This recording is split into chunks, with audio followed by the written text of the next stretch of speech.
Salut les gens, allez, suite de la fontaine. Donc là j'attaque tout de suite par le tuvelage du bassin, on va dire. Donc c'est une couche de ciment de finition que j'apporte qui est imperméable. Je l'ai fait avec du pront, c'est ce qu'il y a de plus adapté il me semble pour cela. En fait le pront c'est un ciment naturel qui est imperméable et en fait il a la particularité d'avoir un temps de prise très court au naturel, c'est-à-dire par 30 degrés, on a à peu près, je crois, 2 minutes pour le travailler, sinon il se fige, ce qui est très utile pour colmater par exemple une voie d'eau. Moi dans mon cas, vu que je veux talocher, etc., j'y ajoute de l'acide citrique. La marque le commercialise sous le nom de Tempo.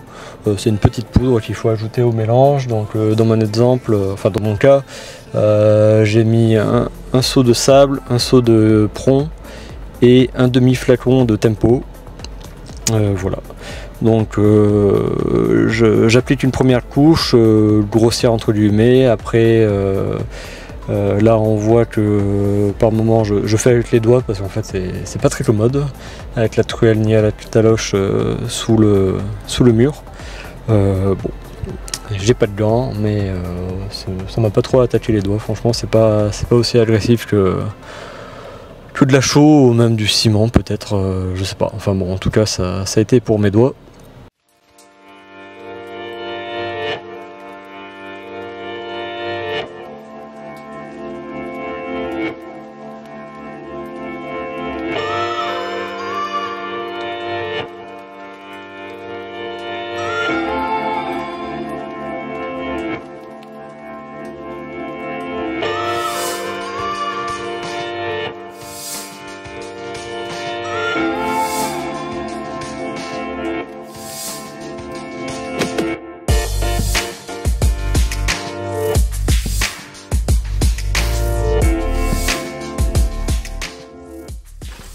Une fois la mise en forme terminée, je resserre avec ma truelle le ciment pour que ce soit bien lisse et imperméable.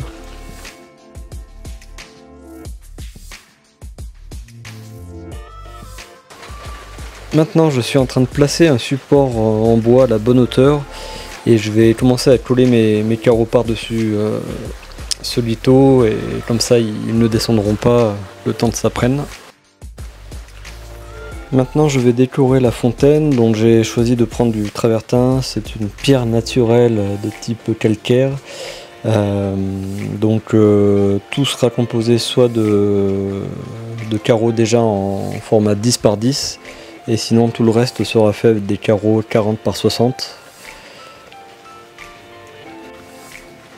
Pour maintenir l'espace entre les carreaux qui sont à la verticale pour pas qu'ils descendent, j'utilise des pointes de la charpente de la grange qui me restaient et qui ont eu un diamètre, bon, je sais plus combien c'est, mais en tout cas ça me convenait par rapport à ce que je voulais.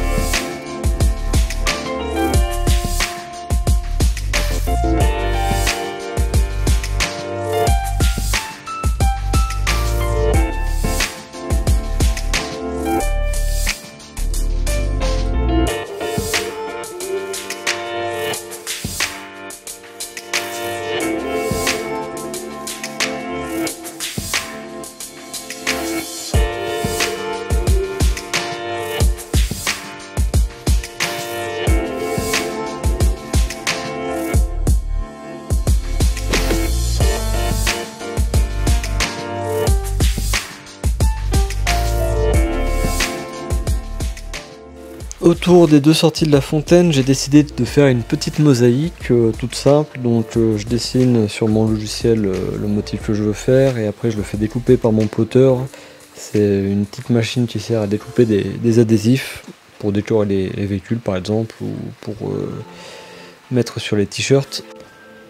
Ensuite j'ai plus qu'à coller ça sur le travertin et comme ça la découpe j'ai qu'à suivre le tracé pour faire exactement les motifs voulus.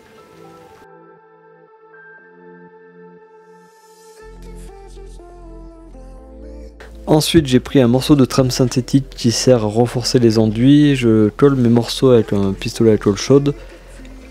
C'est pas la méthode que j'utiliserai pour la deuxième parce que simplement la colle a du mal à maintenir les morceaux de carrelage qui sont quand même relativement lourds quand je manipule la trame. Donc pour le deuxième en fait je vais simplement découper la mosaïque en deux parties parce que je n'ai pas la scie cloche pour faire le trou du centre, donc je peux le faire comme ça à la disqueuse et après je creuse les joints à mi-épaisseur de carrelage avec la disqueuse.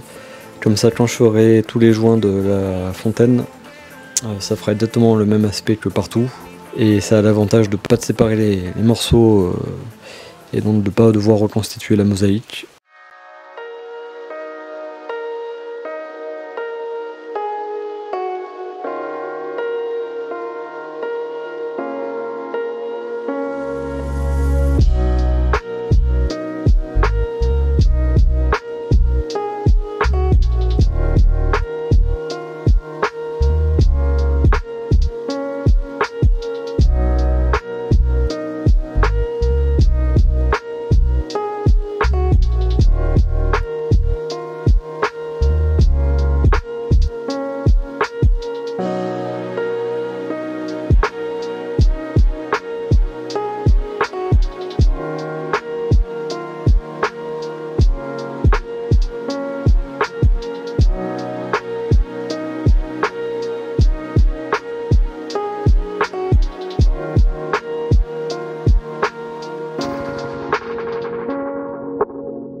Et pour finir cette vidéo, les joints je les garnis avec une langue de chat, ça me permet d'être assez précis dans le remplissage des joints et de gagner ensuite sur le nettoyage.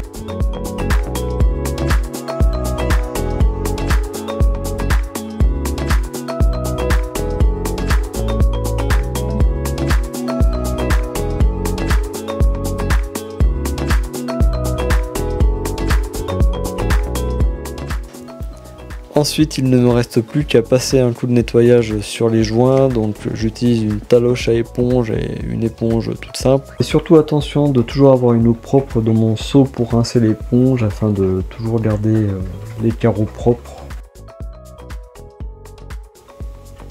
Il est nécessaire d'attendre que les joints aient un peu durci afin de pas trop les creuser quand on passe l'éponge dessus, et juste d'enlever ceux qu'il faut pour avoir la finition recherchée.